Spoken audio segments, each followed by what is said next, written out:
What's up, guys? Go back to view, and Ant-Man and the Wasp Quantumania is now officially released in theaters. And with this movie, we follow Scott Lang, Hope, and the entire family down in the quantum realm, and with the Jonathan Majors as King, who is the main villain of the film. And we spend a lot of the film in the quantum realm, and with the story, I kind of found it to be really good and really solid. And with those two post credits, I definitely tease feature stuff as well. So in this video, we'll be with a full spoiler review for Ant-Man and the Wasp Quantumania. Go over everything that went down, all the stuff that you may miss, and go over the two post-credit scenes. I definitely tease feature stuff, especially with the one that had everyone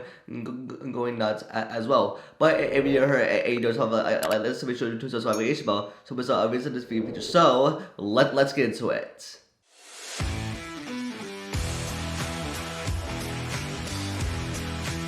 And so we opened this movie on Janet Van Dyne in the quantum movie because that's where she spent 30 years down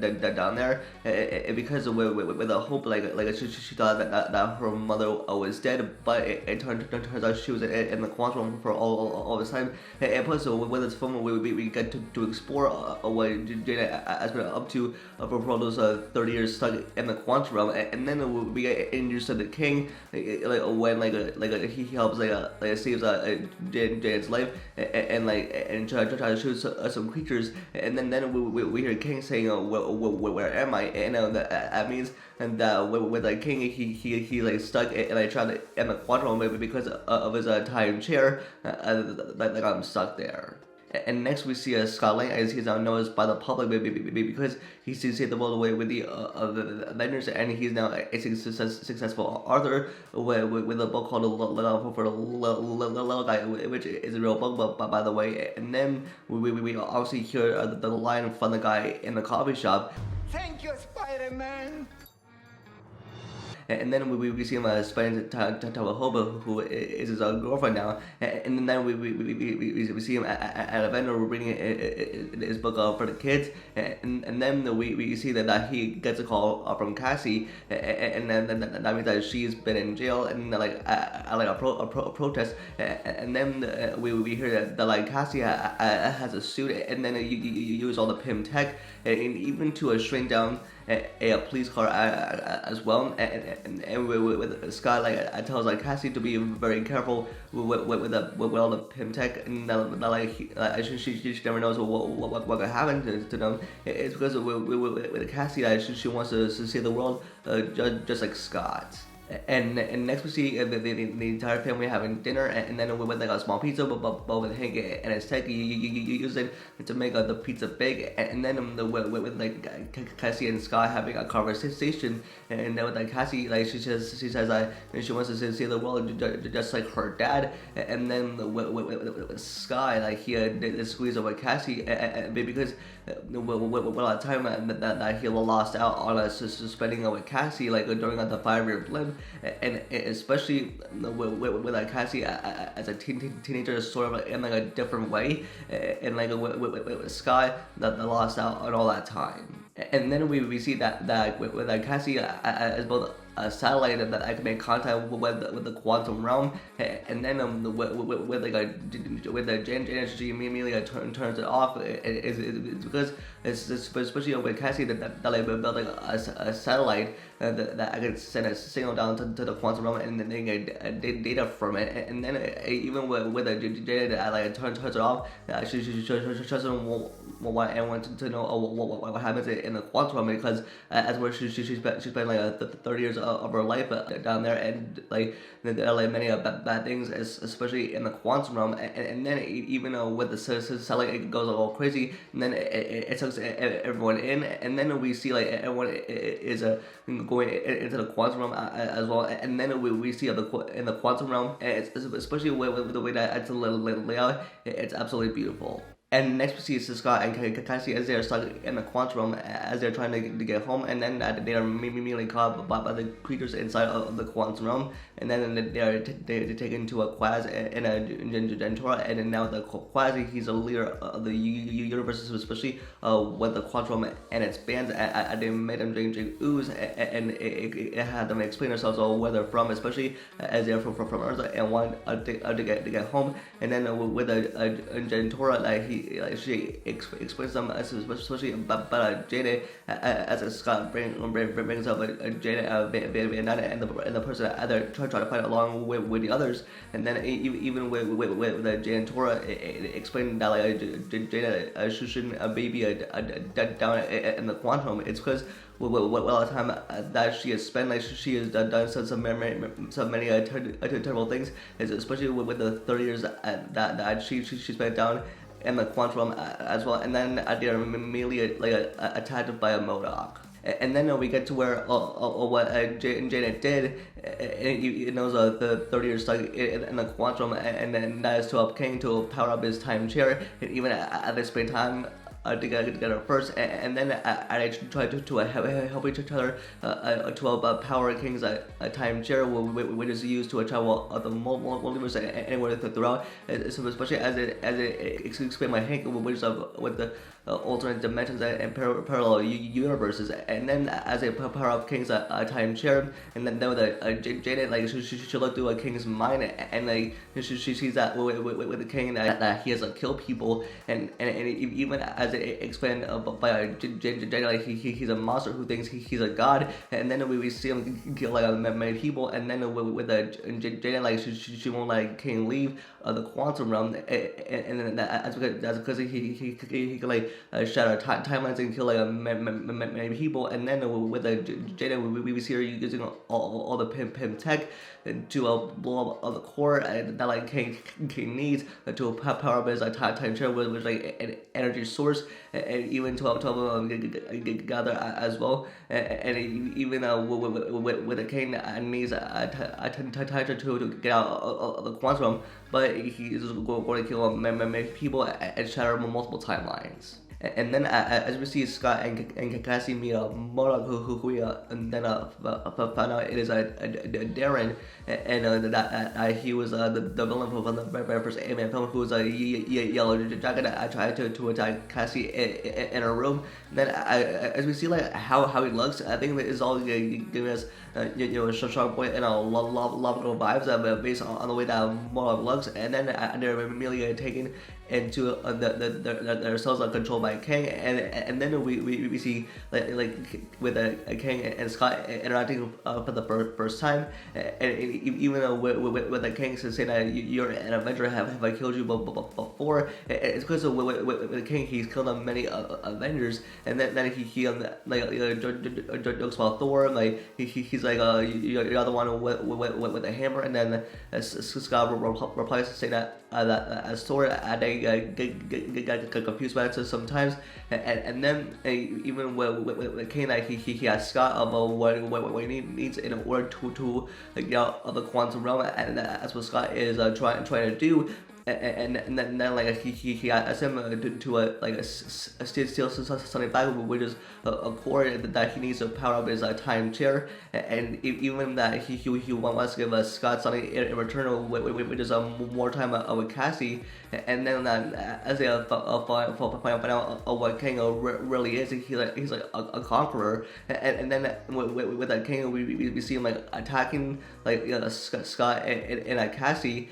and that's where things get really serious from there. Next we see a Kang leading Scott and Cassie to the energy bands, which where the core is, and then even with Scott, it is a Pym tech, and that he's going to shrink it down and give it to Kang in order for him to escape. And then with like Cassie, she gets take away from Scott into her jail cell, and now even like as we see now we see multiple Scotts, and even as we see them multiply as well, and then we get a cameo by Scott as the Baskin Robbins guy, and then as we see a Scott like calling upon multiple versions of himself, and then as we see him trying to shrink it down, and then as we see like the Wasp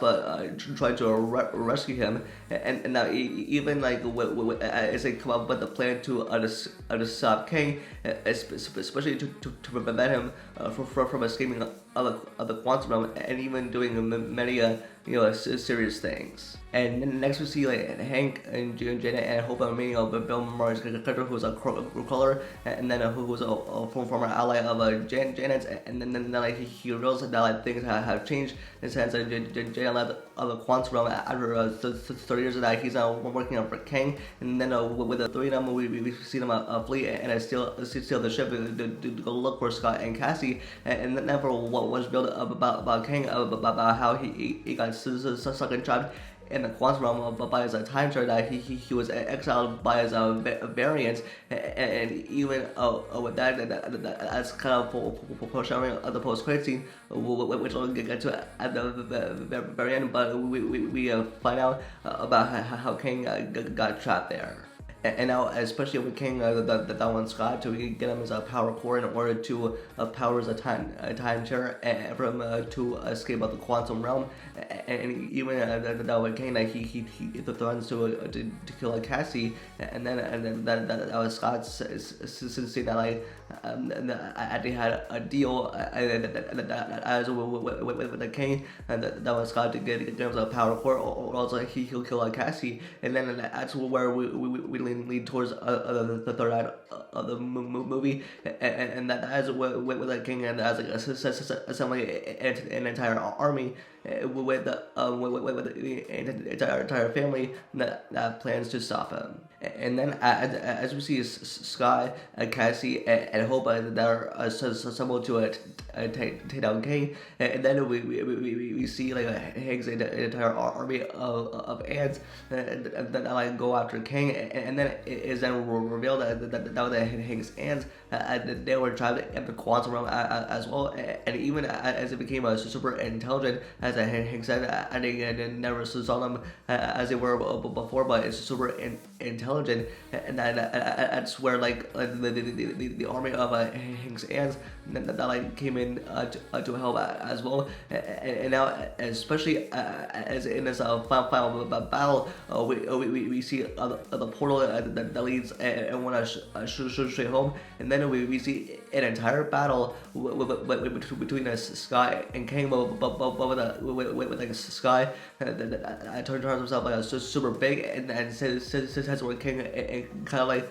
a big way, and then we get to the final battle, which King beats the heck out of Sky, and then we see here in this scene right here where Monos gets pretty wasted as he sort of dies, because as I mentioned before with the Monos character, I thought he was really wasted, so especially with Darren, who was a dragon in the first anime film, and then I see the fight continue between Sky and King, and with King saying you thought you could win, but with Sky he says back, I don't have to win, we both just have to lose, and then we see Hoba coming to the rescue, helping Sky to defeat King, and then they finally defeat him, but he will come back. Plus in the King Dynasty Secret Wars, it says he is set up to be the next big bad, and then we see one last scene where like Sky is recognized by the public again, because he had defeated King with King I was trying to escape out of the quantum realm. It was about to kill like many people and be a monster, and then he goes to a Baskin Robbins to pick up a cake, and with that Cassie's birthday, of course it is not her real birthday, but it is like her fake birthday, since Scott did like miss out on a lot of her birthdays to make up for some lost time, and that they did, and that was a really nice thing that like Scott did for Cassie, which was getting kicked from basketball rounds which she worked, and then like Scott so surprising Cassie with like a fake birthday cake, especially as Scott was about to make up for some lost time. And now we get to the two post-credit scenes. So starting with the main credit scene, where we see the three variants of King, which is for Robotan, who in the comics the variant of King will rule, and a place with the Nathaniel Richards, the descendant of Reed Richards, Mr. Fantastic from the Fantastic Four, and then we see Mortis, and then a Scarlet Centron, and now with these three variants of which King are referred to, that like exile him into the quantum realm, and then when the Robotan, they said to him, that Ant-Man like killed the version of King in the quantum, and then I did like at all the branch of timelines, and then well power they might steal like from all of them, and then we see a whole army of a King variants, and with these King variants, or also known as the Council of Kangs. Which, if you all remember from the Loki finale, when he who remains said this. And if you think I'm evil, just wait till you meet my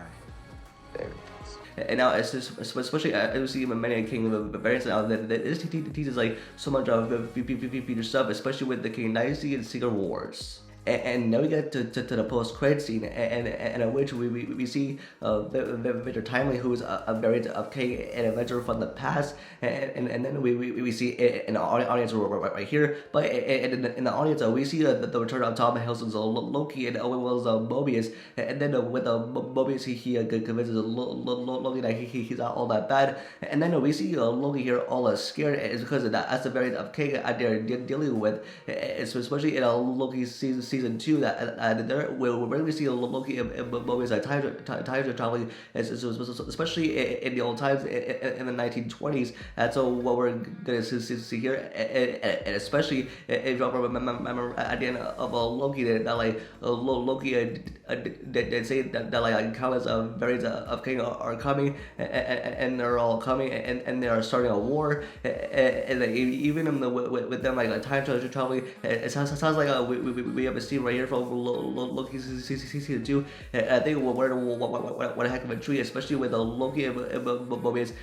dealing with the variants of Kang. And yeah, with the Ant-Man and the Wasp Quantumania, like I said, I thought this was a great Ant-Man film, and the story was a bit solid, but it did kick off Phase 5 in like a